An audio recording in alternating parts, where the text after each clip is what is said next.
But first, I want to just mention that speaking on camera is an unnatural act. If you feel uncomfortable, guess what? It's uncomfortable. It's not something we're born knowing how to do. In fact, actors, when they transition from stage to screen, have to take on camera training and classes to learn how to do that because it is a different medium, it is a different set of techniques. What we're really trying to do is develop what I call virtual screen presence. And we all know that what that is when you're, watching an actor and some of them just, they don't grab your attention. You could take it or leave it. And some are just compelling. They're engaging. They just light up that screen, right? They draw you in as an audience and they make you feel like you're right there. And that's really the feeling we want to convey to our customer, right? We're trying to recreate this face-to-face experience. And the thing is, it's not natural. Sure, there are some people that are just, naturally, have natural presence, but there are some techniques that we can learn to develop our virtual screen presence. So my first tip is finding your go-to video call position. And of course, for a customer call, a live call, you want to think about sitting up straight, right? Being, in your best posture, and then even leaning forward ever so slightly, as if you just on the edge of your seat and you can't wait to hear what they have to say. And I call it that first date energy. It's like, oh, we're there, we're fully present, we're listening, we're attentive to that person.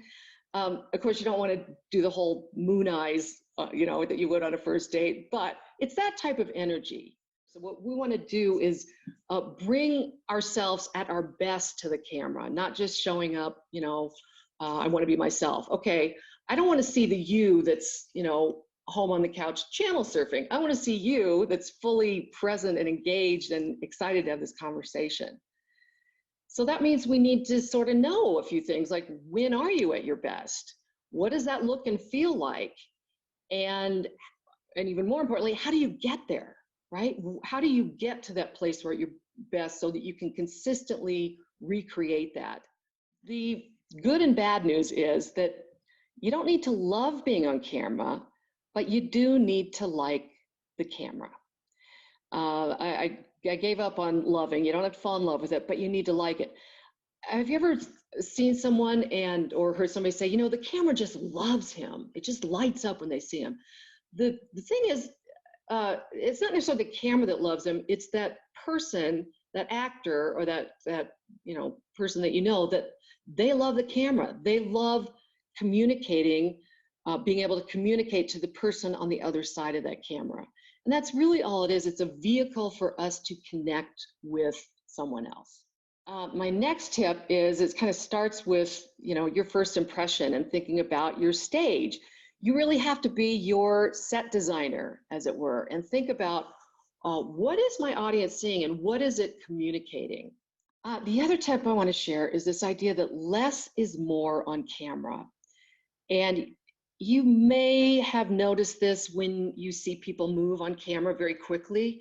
It's distracting when they're kind of all over the place or they move too fast, especially if you have a green screen, because that technology is not quite perfected. So it makes you look you disappear kind of in and out of the camera when you move. So the camera really likes very precise, specific movements, right? It likes, rather than a lot of movements, you want to think about movements that really support what we're saying, that maybe we can physicalize, ideas. We're going to take you from here to here, but thinking in terms of less is more. The next tip, since we just mentioned eye contact, is really critical. Whether you're on a live call or a recorded call, is making eye contact. And that's one of the things that actors learn, because oftentimes, like in this picture, they are talking to someone, but they are actually talking to the camera. And a lot of times the person they're talking to isn't even on set that day. And yet they have to deliver that line, that monologue, with the same amount of emotion and expression as they would if that person was right in front of their face. And we've all seen it. We've all seen it when actors are talking to the camera, and so which means they're talking to us, and we feel like they're talking to us. It's almost, off-putting. It's like, wow, is he in the living room here with me? So it can be done, but there is a trick to that. But it's very important to look at the camera, because you've probably been on a lot of calls where someone is looking like this. And while he's perhaps very interested in what I'm saying, I don't feel that he is, because he's looking at my image, right?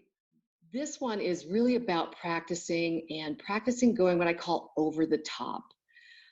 Most people don't bring enough energy to their video calls. And what happens is we get in front of a camera, much like me at that first audition, and we get nervous. The camera's on, it's live, oh my gosh. And our energy, goes down, or we get more inhibited, and we sort of tamp things down, and we just get very, kind of bland. So we have to push against that. This is a great practice to get you out of yourself. The goal is to focus less on how you feel when you're on camera and more about how you want to make the other person feel. So if I am thinking about, oh my gosh, what do I do with my hands now? What's going on with my hair? Or am I turning red? I'm not thinking about you, right? I'm thinking about me. And so it's not going to, I'm not going to have the right energy. It's not going to be very compelling. This is a really great tip for both recording and live, but typically for recording.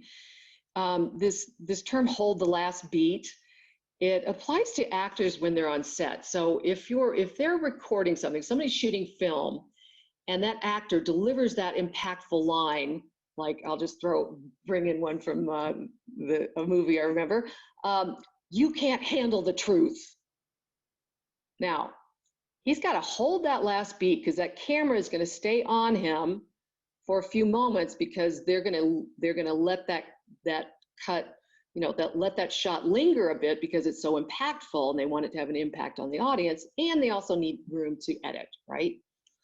But also, you want to hold that just, for your audience. If you've said something impactful, you want to hold that to the camera. You don't want to say, you can't handle the truth.